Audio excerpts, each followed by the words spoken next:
বিশ্বের অন্যতম আধুনিক সুসজ্জিত এবং উচ্চ প্রশিক্ষিত সামরিক বাহিনী ইসরায়েল ডিফেন্স ফোর্স বা আইডিএফ তেল আবিবের প্রযুক্তি নির্ভর এই সেনাবাহিনী স্যাটেলাইট, ড্রোন, স্মার্ট বোমা, আয়রন ডোম সবকিছু দিয়ে গাজাকে পরিণত করেছে ধ্বংসস্তূপে।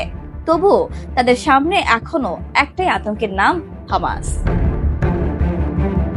সম্প্রতি ইন্টারনেট ছড়িয়ে পড়া একটি মাত্র ৪৫ সেকেন্ডের ভিডিও যেন পুরো বিশ্বকে চমকে দিয়েছে।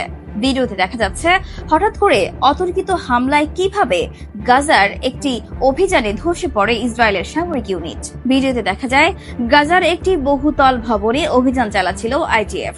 তারা ঘাঁটি গেড়েছিল ভেতরে, কিন্তু বুঝতেই পারেনি যে চারপাশে ছায়ার মতো ঘুরছে হামাসের যোদ্ধারা। হঠাৎ করে চারদিক থেকে শুরু হয় গুলির বৃষ্টি। এক মুহূর্তের মধ্যে এলোমেলো হয়ে পড়ে ইসরায়েলি বাহিনী। পালানোর সুযোগ না পেয়ে তারা আশ্রয় নেয় ভবনের একটি ছোট্ট কক্ষে, কিন্তু সেই কক্ষই যেন পরিণত হয় মৃত্যুকূপে। হামাস যোদ্ধারা টার্গেট করে একের পর এক গ্রেনেড ছুড়ে দেয় সেই ঘরের দিকে। বিস্ফোরণের বিকট শব্দ, ধোঁয়া, রক্ত, চিৎকার সব মিলিয়ে নরকের বাস্তব রূপ যেন ফুটে ওঠে ভিডিওতে। একদিকে বাইরে থেকে হামাসের গুলি, অন্যদিকে ভেতরে ঘেরা আইডিএফ সেনা। কোনো দিকেই মুক্তির পথ নেই। এই অল্প সময় এমন বিপর্যস্ত অবস্থায় পড়ে আইডিএফ সেনারা। একে অপরকে ফেলে পালানোর পথ খুঁজতে থাকে।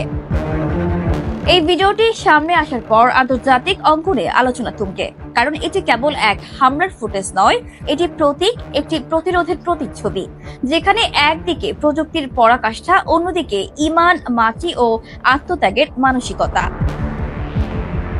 বিশ্লেষকরা বলছেন ইসরায়েলের বিরুদ্ধে হামাসের সবচেয়ে বড় কৌশলগত অস্ত্র হচ্ছে তাদের সুড়ঙ্গ বা টানেল সিস্টেম। গাজার নিচে এই মাকড়সার জালের মতো ছড়িয়ে থাকা টানেলের মোট দৈর্ঘ্য ৭০০ কিলোমিটারেরও বেশি। যুদ্ধের মধ্যেও এই টানেল খননের কাজ থেমে নেই।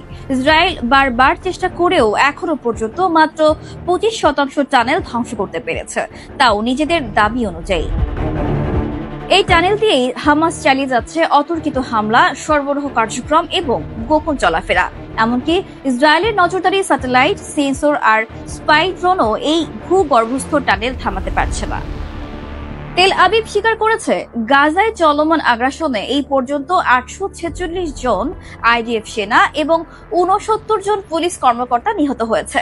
এই সংখ্যা ইসরায়েলের জন্য কেবল পরিসংখ্যান নয়, বরং একটি সামরিক ব্যর্থতার সরাসরি প্রমাণ। সাম্প্রতিক এই ভিডিও সামনে আসার পর অনেকেই বলছেন ইসরায়েল শুধু গাজার উপর বোমা ফেলেই হামাসকে দমন করতে পারবে না, কারণ এই প্রতিরোধ একদিনে গড়ে ওঠেনি। এটি বছরের পর বছর ধরে তৈরি হওয়া আত্মত্যাগ, কৌশল এবং জনগণের মধ্যে প্রথিত বিশ্বাসের ফসল।